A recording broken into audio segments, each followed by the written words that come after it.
Hi everyone, in this video I'm going to cover tips for sub 50 on Megaminx. For your star, you just want to kind of like branch outwards from 2 to 1 and sort of like go for like 3 2 stuff, like solving 3 edges at a time. Mostly it's sort of, I guess, let me try to set it up. This is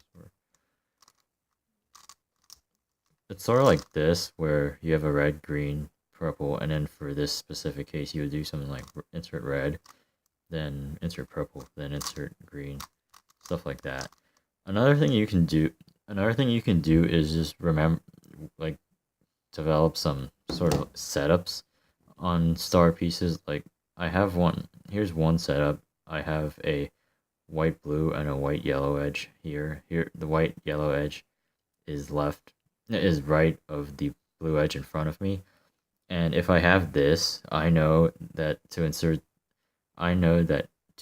these two pieces correctly, all I had to do is just insert this like that.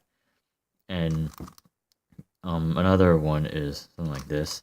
You have white, white, two edges, and then this goes to the left of this piece. And then for this case, I just had to do U prime R prime, U prime R prime F.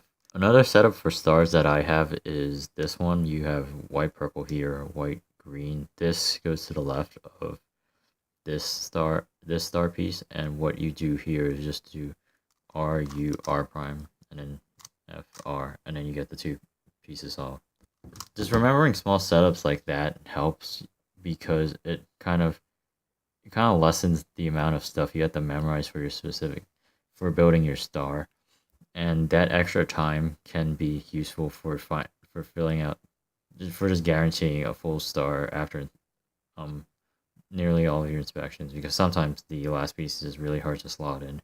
One thing for F2O and S2O that you should try to develop at this point is a more complete sense of your look head. What this means is that you should try to keep track of, well, for F2O at least, you should try to keep track of any of the 10 F2O pieces you see, even if you don't see the corresponding edge or corner. For example, let's say I finish my star here, and I see this purple yellow in front of me. I see this yellow and blue, and I want to keep track of that as I do this pair. And I insert this pair here, and I see this as well, and this. I want to keep track of these as I go along to solve. Right now I can't see solutions for any three of these, but I'm probably gonna try to do this because corners are easier to move than edges. But if I see the red green corner or the green purple corner, I will know to come back to this yellow and blue face so I can finish off the pairs. This especially helps when you have like one or two pairs left. Then you don't have to like guess where the piece is. You'll just have it tracked and you'll just have it remembered in your memory. Of course, this is very difficult to do like at the start, but so what you can do is just remember that these are just F2O, any kind of F2O edges, not the specific colors. But when you get to like sub 45 territory, you really want to have like a pretty good just recall of what these pieces are. But at the start, just knowing where various F2O edges on the Megaminx are will be sufficient. So for here, I see this. I see red, blue. This didn't come up before, but I'll look for it later, and it happens to be here. I'll insert this. Then this is red, green. I remember it was here. I'm pretty sure it didn't move. Even if it did, it probably wouldn't have moved that much. So I'm just going to go slide this in. And this is what I had before. I'm just going to look for the other thing now. This was green, purple.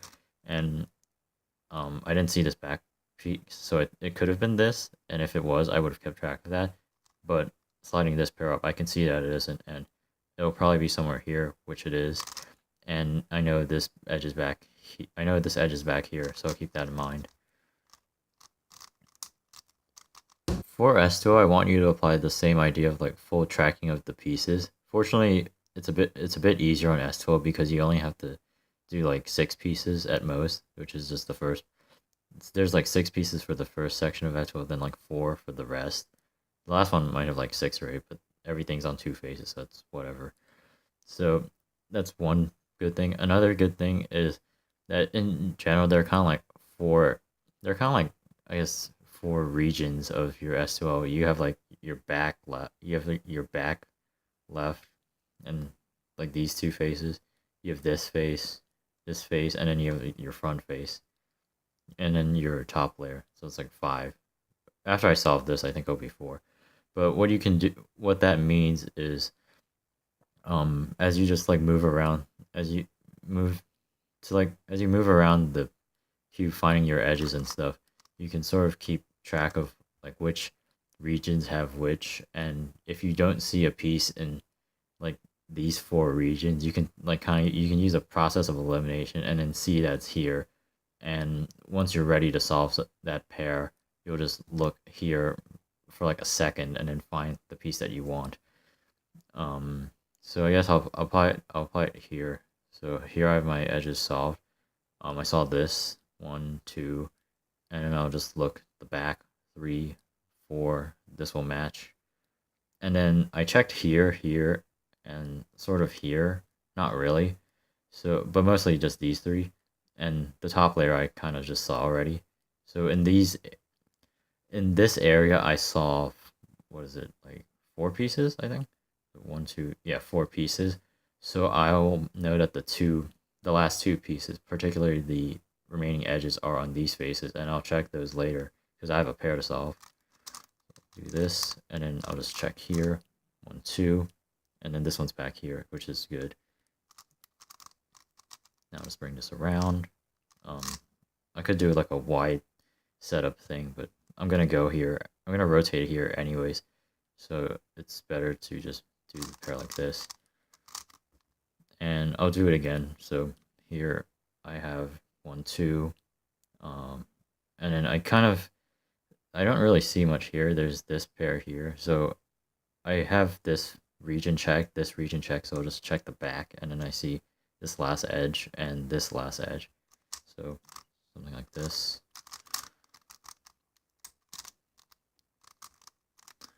For this section, you kind of want to be more specific with your recall right away because there aren't as many pieces to track. I know I said for the F12 you can just like store that there are F12 pieces, but for your S12 you only have like 6 pieces to do, and then for this one I only had 5. So I think that's not too much of a load to just know all the pieces for. For Megaminx last layer, you just want to gradually learn algs.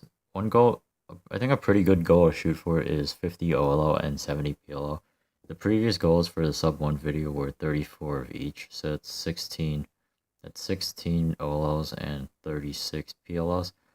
I think going from one, like low 1, I think like 103-ish to sub 50 for me took about 2 or 3 months. So using that, I think you can just watch one of the you have like 6 algs to learn for every 2 weeks, so you could just watch one of my PLO series videos from like 7 to 12, and I think when you get to video 12 you'll have like 70 algs on. And for the OLOs you could just I think you could just do solves, and if you run into a PLO that looks pretty recognizable, like a big block or something, I guess like this, then you could just go to the OLO website and just learn that case and mirrors and such, and it'll, over 3 months, as long as you remember to do that, you should be able to hit 17 pretty easily. Another thing you can do to improve your last layer times is something I call EO +1. Basically the idea is to guarantee a corner solved in your edge orientation so you never run into 5 corner OCLOs. So for this case, if I do the standard alg for L, I would get a 5 corner case, which is bad. What I can do is this is an O. What I can do is here is instead do an OLO that gives me this corner solved. It's not too hard. It's this OLO is sufficient because it has L and then this corner solved. And then when I do this out, I will just have, in this case, all edges. In this case, I'll have everything solved. But here, I will have this corner solved, which in this case is a lot better than the previous case. So there are 6 alks for you to do. One set of 3 for line and one set of 3 for L, and then for the 3 types of corner orientations. And you should already know 2 alks because this alk is line plus corner solved, and then this alk is L plus corner facing right. So you only have 4 alks to learn. And for those, just pick some of the YOLOs you already know and see which one's the fastest, and just use that as your EO plus 1 alk. You can apply the same concept of EO plus 1 to PLLs that have blocks. If you have no blocks, you can't really do this, so you just hope for the best after your CP. But if you have a block, what you can do here is just do an edge permutation alk that guarantees, that kind of like preserves the block, and as a result guarantees the corner solve. So for this case in particular, I have mushroom and it goes counterclockwise, so I'll do this U-perm, and then I will have, I get 1 guaranteed corner because the U-perm only swaps these 3 edges and keeps this here. Turns out I get 3, which is really, really good, but in general you get at least 1. And the alks for this aren't too complicated. In general, for the mushroom you should use U-perms, and for horseface you should use T-perms and R-perms. For bunny at this point, I think you only know 1 bunny EP alk, which is this one. And to use this, you would just kind of, if you have a block that's like right shaped, you would just kind of put it either here or here, and then do the alk. So if I do it here, I will, it's very long, but it's pretty fast actually. I'll get, again, 3 corners solid. It's really good, but in general at least 1. This is better than doing it on having the 1x3 here, and because if you do it there, it won't get preserved, and then you just might end up on a 5 corner case, which is pretty bad, especially because you did the super long out of like 30 moves. So in general, just I think U-perms, T-perms, and R-perms, and then this alk in strategic locations should be enough for EP plus 1.